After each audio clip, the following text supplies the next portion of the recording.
Hello there, my friends. I have an interview I had with Dr. Joseph Noor yesterday. Unfortunately, the sound quality was not too great, but we're still going to offer it to you. I just apologize in advance. You can get Dr. Noor. He's just started out his channel where he discusses his research. His YouTube channel is called DocumentX, so do check him out. I hope you'll enjoy the interview. أعوذ بالله من الشيطان الرجيم بسم الله الرحمن الرحيم السلام عليكم. My dear friends, it's good to be with you. I have with me, as you can see there on the screen, a very handsome looking gentleman. Thank you for that. A friend that. of mine, also fellow South African, Cape Townian, and we looking forward to sharing some ideas with you during this video, which hopefully will be about half an hour now. So let me first introduce my guest to you. Dr. Noor, Dr. Joseph Noor, is a medical doctor, and he's also a biochemist, and he's an ardent researcher of the Qur'an. Dr. Noor has spent, I don't know, he's going to tell you himself just now, but I think he spent most of the last 2-3 decades investigating and researching the Holy Qur'an. I met him about maybe 12 to 15 years ago when I read his book, DocumentX. An amazing book. It's a thick, voluminous book. I think it's got 1,000 pages, if I'm not mistaken. And in that book, Dr. Noor undertook a cumbersome process of looking at all the verses in the Quran that pertain to scientific facts, contemporary scientific facts. And Dr. Noor, it was an amazing effort, and I salute you for an encyclopedic effort, in fact, where you took your understanding of science and the knowledge of modern cosmology, embryology, etc., and you read the Quran with that knowledge in mind. And the amazing thing is the spiritual upliftment that is in a work like that. And that is why we decided to make, hopefully, a series that we will put out on YouTube, where you will share some of your amazing findings and research into the Quran and science, and share that with the audience on YouTube. Now, we're not going to make this a long, extended session. We would like to look at about 3 or 4 verses. But now let me explain to you the problem that we face in trying to understand science and the Quran. You see, we're seeing the Quranic verses through the perspective, through the lenses of people who are not scientific, people who have not studied modern science. And so often what we find is that the translations do not do justice. And while the skeptic might say, well, maybe there is no connection with modern science, but that is what we are here to do. We're here to show you that a fair and honest reading of the text cannot lead you to anything but that those verses refer to actual facts of science, latter-day discovered facts of science. And so I think we're going to have an interesting discussion. We'd like to look at a few verses. Tonight I thought let's look at embryology. Not embryology, that's for another time. Let's do cosmology, let's do the origin of the universe, and we'll look at some of the verses that we can clearly see, or that you can see with us, whether you agree that those verses are in fact referring to very contemporary or recently discovered facts of science. So Dr. Noor, over to you. I'm going to ask you first to just give us a small synopsis of where your focus has been for the past few, I know you've been at it for a few decades, your research focus in terms of the Quran. Maybe just share with our viewership what the focus was. Okay, thank you, Anwar, for that kind introduction. You know what actually sparked this whole thing, what prompted me, is that many years ago, I grew up in a traditional Muslim home where we were taught certain things. right? And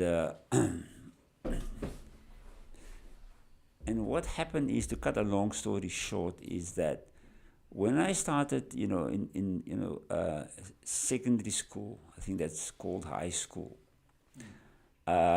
we started to make contact with certain, studying the surroundings and becoming aware of nature, how nature operates, and so on. I find that there was a clash, a contradiction between what I was taught in madrasas and by my parents, and what I was now, this new type of learning, the so-called secondary, or what we call non-Islamic education. There was a kind of a incompatibility. And I realized that we claim that if this Qur'an was formulated by the creator of the universe, then there shouldn't be a conflict between what the book is saying about nature. I don't know, that's logical, isn't it? Absolutely. Yeah. So, and that was troubling me. Why is this these contradictions? And when I went to university, this became more serious. It intensified, and I realized, that why don't you do, I approached priests, imams. I couldn't get any satisfactory answers from any of them. And a friend of mine, told me, look, do your own research. Do your own studies and draw your own conclusions. God Almighty has given you this fantastic piece of machinery between your ears. So use it. Yeah. And that's when I started to read. When I was naturally interested in the natural world. It fascinated me since a child. And fortunately, during my years of study at university, I started to read the Qur'an as well. And I found this amazing parallels between what the Qur'an was saying and what I was learning at university. So, in other words, here was a book which appeared in the 7th century, at the time when scientific knowledge was almost non-existent. And I was reading reading books about cosmology, biology, chemistry, physics, all those things. But what the subject that really, where I focused on at that particular time was cosmology, and I saw this, as I said, this compatibility between this ancient book, what we call the Qur'an, and ultra-modern science. Can I ask you, how were you a very devout Muslim before, or were you just interested? Was it a spiritual impulse that led you to research, to investigating the Quran? No, I don't think. I think if I go back, I can go back as far as when I was the age of 10, 12. Where, as I said, the world around me captured my imagination. I was always fascinated looking up at the stars. And you basically just looked for agreement between your religious philosophy, yes, the way that you were brought up, yes, and your scientific understanding of the universe. Yeah. Oh, I see. Okay. So, but there was obvious, conflict between what I was taught in madrasa and by my parents and by my peers, and what I was learning now in non-Islamic education, un-Islamic education, if there's such a thing as un-Islamic education. Okay. Yeah, we always used to call it secular education. Secular education. Yeah. But we are almost, as Muslims, we are pigeonholed. We unfortunately, the way I don't know, for those who are not Muslim in the viewership out there, Muslims have found a very neat way of partitioning their minds between religion and the real world. And we don't often need these two to be in agreement. So we can very comfortably believe certain things like, that are very unscientific, for example. I don't want to make examples. But then when we go to mosque, like I'm fascinated when I see highly educated professors and doctors sitting in the mosque on a Friday, and then they would listen to a story that is complete and a complete sort of impossibility, and they wouldn't be bugged as a professor of science. They would sit in the mosque and basically sort of be comfortably coexisting with that. But what you are saying is that for you, that wasn't it didn't an gel. option. It didn't gel. It wasn't an option. No. You can't have two opposites coexisting in your mind. No, like I say, the basic fact, it's quite simple. You see, you claim, or we as Muslims claim, this book comes from God. And we then have this contradiction where you learn about nature in madrasas or from your parents things that don't make sense. They don't add up. That's not what you experience. What you experience in the natural world. So, and like you say, I find it fascinating that people, can exist conveniently or compartmentalize their Islamic education and their working in the laboratory. It's two separate worlds for them. If you work in a laboratory, strict scientific rules apply. If you're in the religious world, anything goes. A fly can turn into a frog. Every subject or every field, is governed by a set of principles. We call it principles. We call it genetic laws. We call it the laws of chemistry, the laws of biology, the laws of physics. But these are the sunnat Allah, the laws of Allah actually. Right? And these laws have been in place since the beginning of time. This law had to be there when the universe came into existence.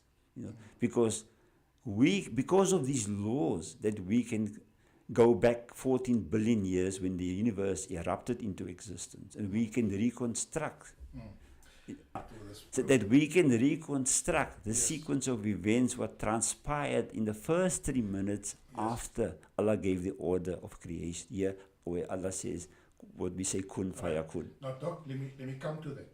I think it's amazing that we are on that topic now, that we've come there. You see, the Qur'an does make mention of cosmology word, but it refers to the origin of the universe. And you've obviously made a very, very thorough investigation of the relevant verses. Now the atheist, the skeptic out there is going to tell you, you are reading all sorts of things in your so-called holy book. And I want us to look at these verses that refer to cosmology, the origin of the universe. Can we look at those verses, Doc, and then you give me your impressions? I know in your book, you actually dealt with these verses and you have translated it more thoroughly, because obviously you have the knowledge. A person like Yusuf Ali, who wrote in 1936, 38, he didn't know. I don't think the Big Bang was a thoroughly worked through idea at that point in time. Certain ideas were just not, the world didn't know about quarks, upper quarks, lower quarks, string theory. These are all ideas in science and in quantum physics that emerged in the past 20 to 30, 40 years. So obviously Yusuf Ali he did his best, but he could not do justice. What you did is you reread the Arabic and you made an improvement on the translation. You actually found the weaknesses, the lack of understanding. can we look at those verses and then you could give me your impressions on those verses? Sure. I just want to add something before we go Sure, there. no problem. You see, the main center point here is that if you want to research a particular verse in the Quran, you have to have an idea what you are researching. You can't study the Big Bang or the origin of the universe if you don't have a clue of what the Big Bang is about. You're not going to extract the correct meanings from the Quran. Yeah. So that is an essential aspect of studying the Quran, is to have a basic understanding of the subject. Yeah. I'm going to pull up one of the verses, and remember we're dealing with Yusuf Ali's translation here. So this is a translation that was done in the 1930s originally. You have the translation in front of you, 2130. Right. Give me your impressions of this particular verse. It reads, أَوَلَمْ يَرَ الَّذِينَ كَفَرُوا أَنَّ السَّمَاوَاتِ وَالْأَرْضَ كَانَتَا رَتْقًا فَفَتَقْنَاهُمَا وَجَعَلْنَا مِنَ الْمَاءِ كُلَّ شَيْءٍ حَيٍّ أَفَلَا يُؤْمِنُونَ. This is Yusuf Ali's translation. Do not the unbelievers see that the heavens and the earth were joined together as one unit of creation? Before we clove them asunder, we made from water every living thing. Will they then not believe? That is just literally Yusuf Ali's translation. Right. I want us to just reflect on this. What do you make of this? This obviously looks eerily familiar to our understanding of the Big Bang. Right. It looks at the origin of the universe, of creation. Yeah. What do you make of this verse? Allah appeals here to the unbelievers. I think the unbelievers here is a special class of unbelievers. What I mean is that it's a class of unbelievers that understands the origin and the evolution of the universe. Allah couldn't appeal to the unbeliever who has got no education or understanding of the universe. So he was appealing to those disbelievers that understands cosmology. Right. So Allah is asking them or appealing to them to reflect on the beginning of creation, how it was a single unit of creation, the void of space.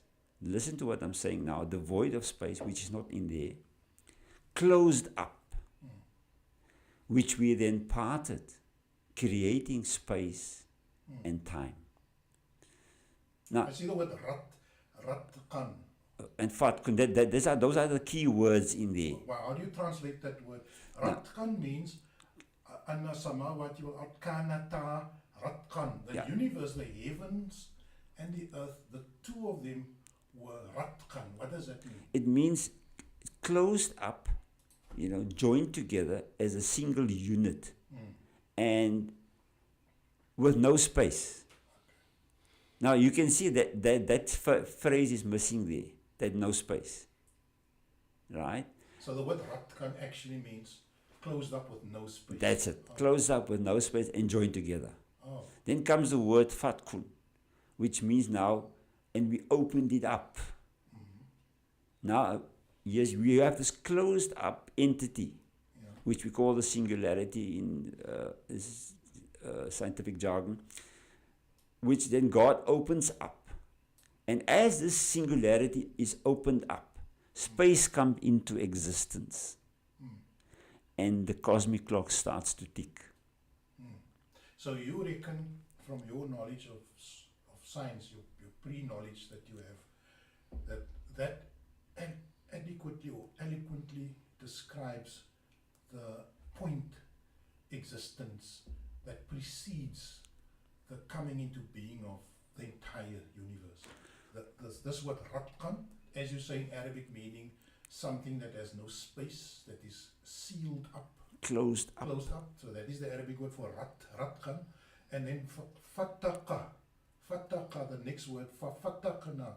So you say fataqa means to? Opening up or close it asunder. Okay. Opening it up. This closed up entity is being opened up now. Okay. And as it opens up, space comes into existence. Right. So in other words, the Quran clears up the misunderstanding here that this beginning didn't happen at a particular place at a particular time, because there was no place and there was no time. It created space and time.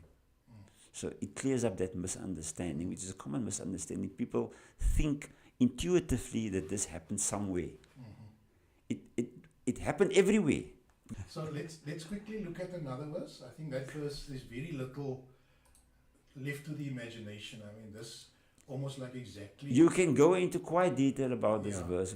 You can go into where Allah actually describes here the initial state of the universe, the essential features of that beginning state. Yeah.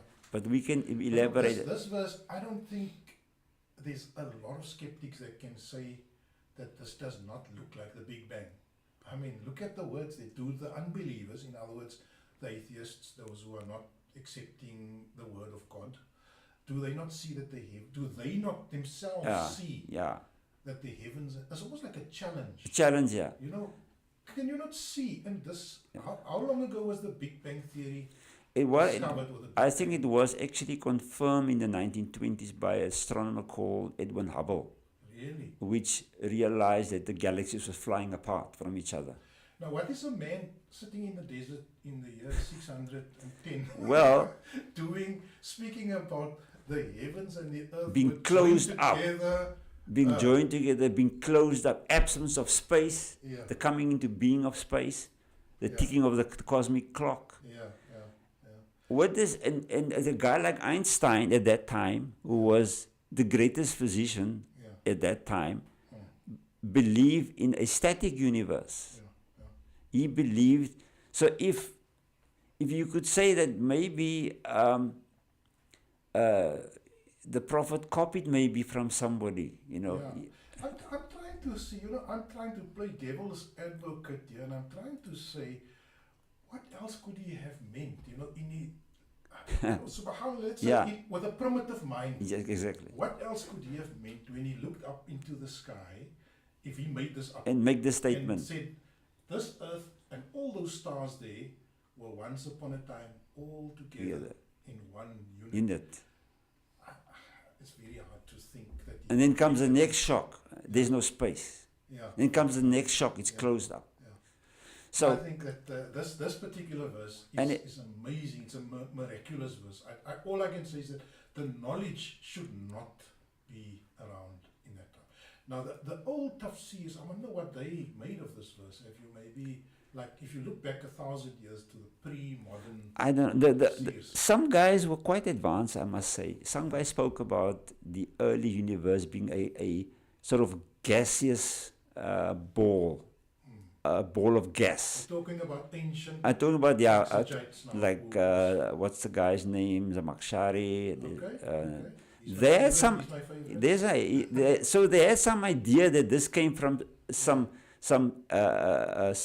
unified object. So, Dr. Noor, let's quickly look at another verse.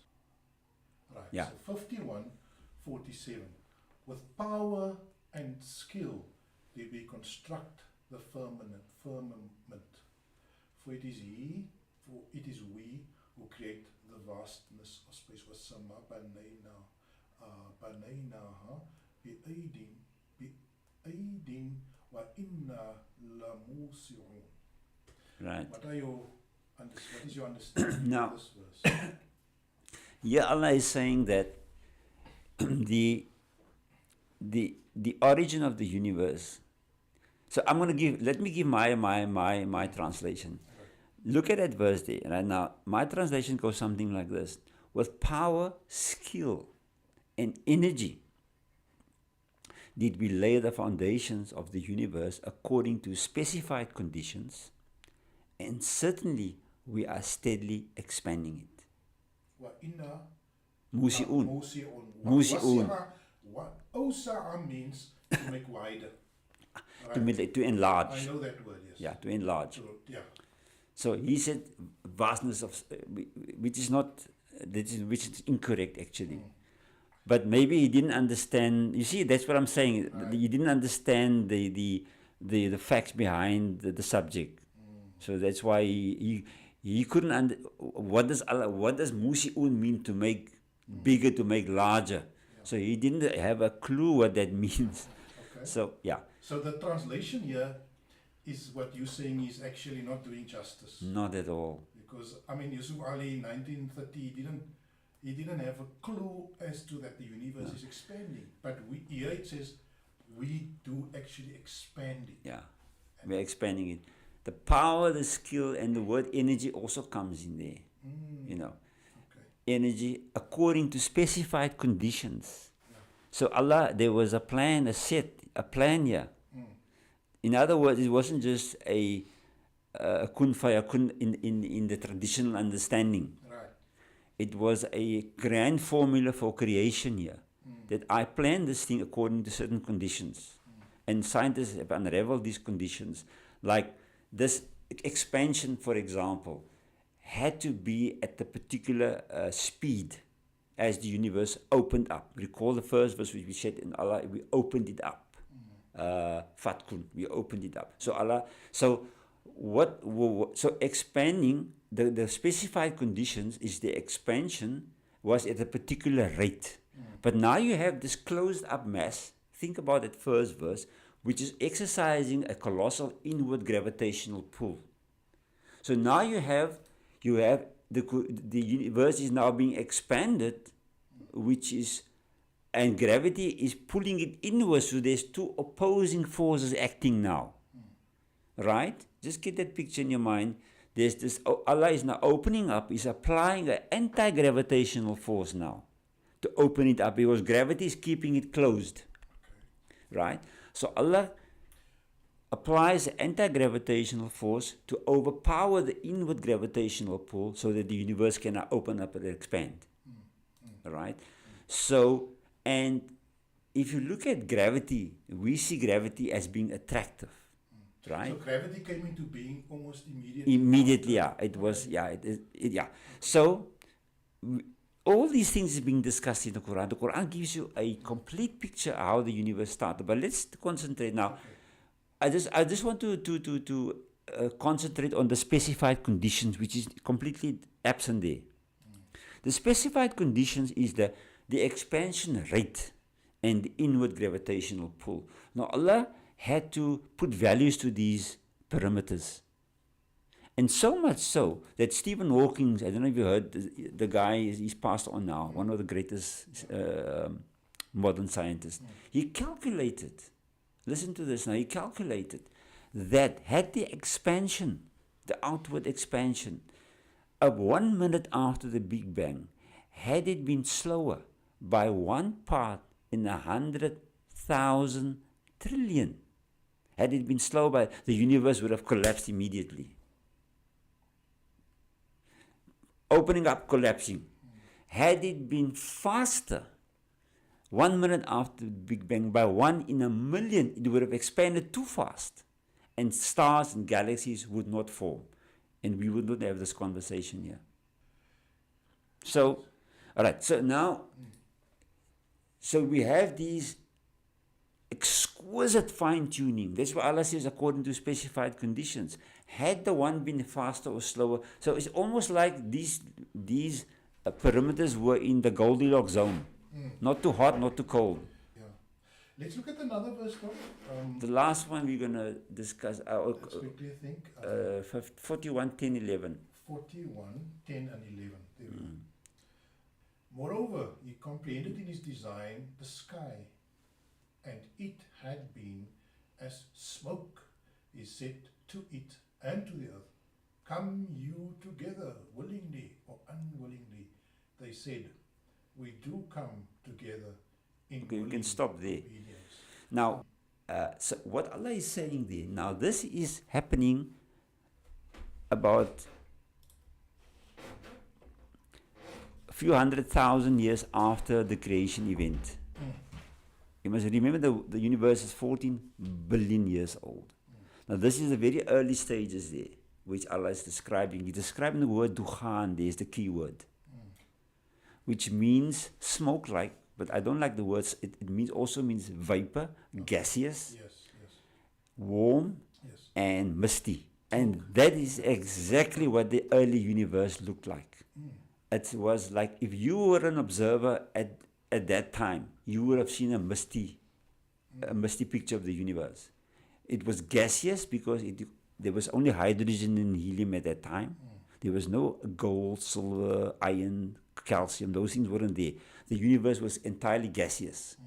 It was smoke. It was hazy. Like a nebula. It was hazy. You couldn't see through it, and it was hot.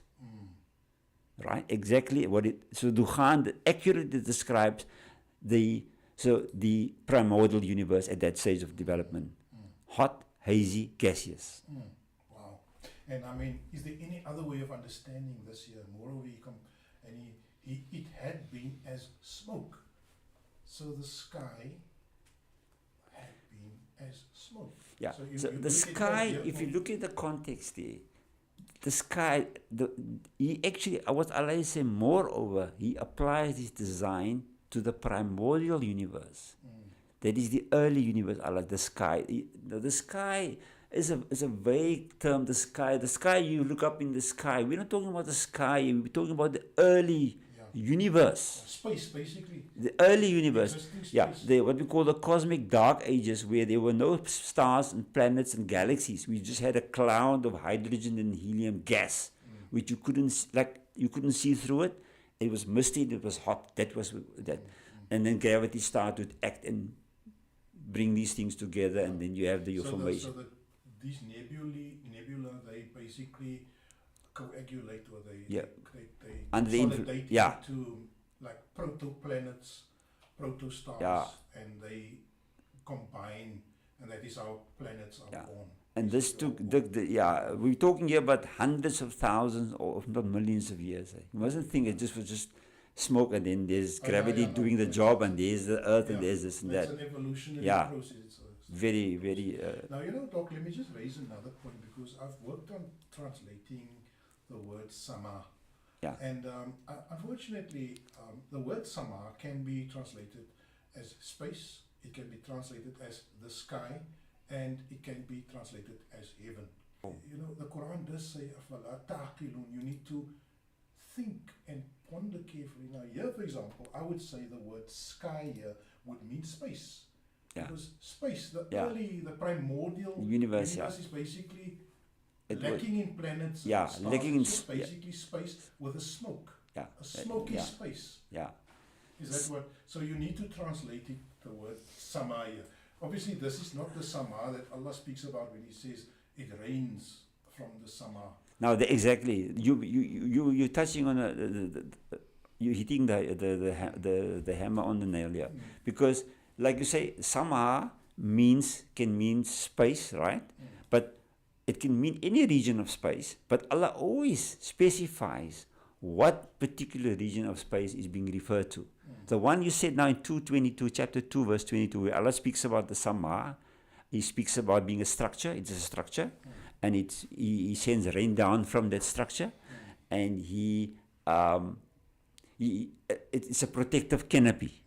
Right. Now, if you look at those three descriptive terms, Allah is referring there to the gas or the atmosphere. The biosphere, the atmosphere. That's it. It's a structure because it consists of several layers. It is where climatic conditions take place, where the rain comes down. Local biosphere and it is a protective canopy because it protects us against ultraviolet radiation, against bombarding meteorites. So you see, Allah makes Himself clear there that this is the atmosphere.